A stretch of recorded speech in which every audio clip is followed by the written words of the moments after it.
Cliff Bar time. Question is, this actually tripod is a Cliff Bar box. Cliffs. Not sponsored. Does fucking calorie deficit have to occur for weight loss to occur? Yes. No. People, this is a trap you're going to get into, right? Let's say you're overweight and you want to lose weight. Everyone's going, calorie deficit, eat less, move more, just cut it back. And that is true, but what about your metabolism?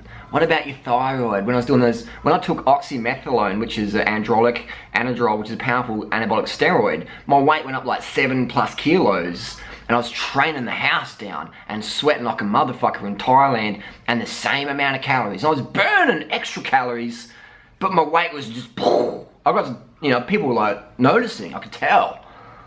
I was gaining weight on the same amount of calories. What happened? My body became anabolic from the exogenous anabolic hormones I was popping into my mouth. Just little tiny pills. A pill that weighs nothing was making me gain like 7 kilos of muscle and glycogen and water retention. So, what are the calories though? People don't understand. They make the mistake. They just focus on calories in, calories out. But they don't think about insulin, they don't think about leptin or ghrelin or haircuts. When I cut my hair off, I lost weight. What weight do you want to lose? Do you want to lose muscle? Do you want to lose excess like fluid, puffiness, contraceptive pill retention? Do you want to lose blood volume? Do you want to lose fats? Do you want to lose muscle by taking cortisones, etc., like a lot of pro endurance athletes will do? To strip off excess muscle. What do you want to lose? You have to be clear on that. And so I would say, if you want to lose the fats, do you want to lose weight? Then cut off your fucking legs and arms. Cut off your head. Head weighs about 10 kilo. Knock it off. People just fuck up. You can't, like, that's the worst thing you can do, is have that calorie deficit mindset. Because then you're always living in fear. It's never gonna work long term. It's never gonna work. It'll work. It can work for decades. But if you everyone knows someone who's lean, over 50, coffee, little nibble, and they look at their food like that. They're like, put it down, finish a meal, and it's like, always unhappy. And always on the fucking edge, man. No sense of humor. Just strung the fuck out. I know heaps of cyclists like that. They're just like so fucked over on caffeine. They got no sense of humor. They can't take a joke. They're lean as, but man, like just fucking freak shows. And they're the people that become the Bjarne Rieses or the, you know, the Henk Vogels of the cycling world, just obese eventually long term, because they didn't know how to eat properly. They relied too much on caffeine to lose weight. So you can lose weight fucking yourself over, and you can maintain it. But in the meantime, you're gonna be you're just gonna be fucked in the head, and you're gonna be eventually, your body will go, look, fuck it, we need to become overweight to heal ourselves. So you got that part, and everyone's probably been on that part. Freely, a lot of people have. So what are you gonna do? You're gonna have to change your lifestyle, and people don't want to do that. People will just like, I don't want to ride a bike, I don't want to ride uphill, no, I just want to do fucking Kale Eat Scenes program or whatever. And you can do that, and you'll lose weight, but your metabolism is gonna be, that's what's gonna happen to you long term. And then when you finally start to eat properly, you'll gain. And you go, oh my God, what am I doing? And then you start, either two choices there. You start the yo-yo again, or you go, hang on, understand metabolic adaptations, adaptive thermogenesis, dietary thermogenesis, insulin, hormones, contraceptive pill, anabolic steroids. You start to understand how all these things affect our body composition, our body weight, estrogen in the milk. People go, oh, but soybeans have got little estrogen.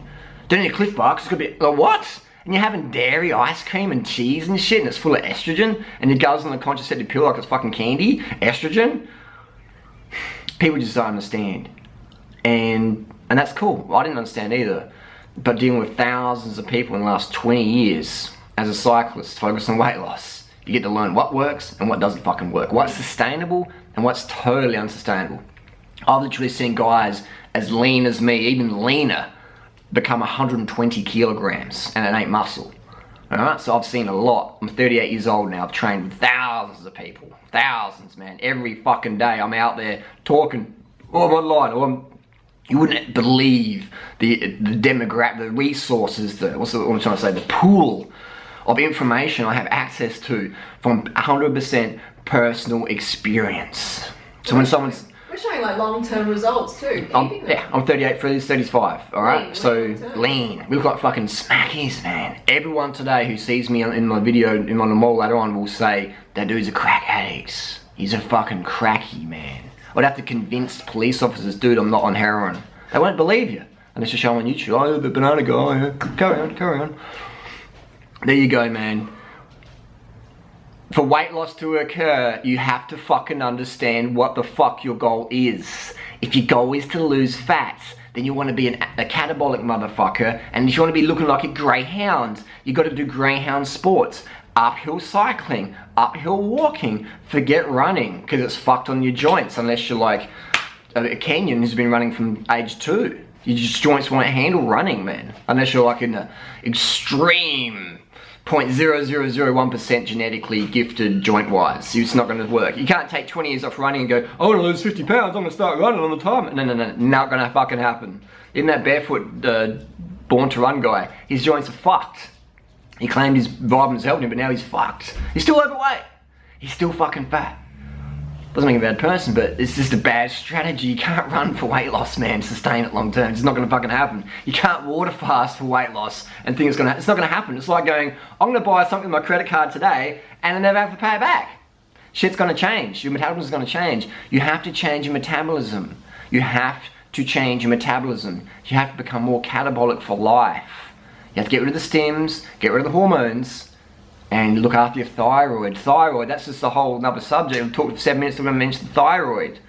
When you calorie restrict, you fuck your thyroid. When you restrict your carbs, you fuck your thyroid. Look at Joe Rogan.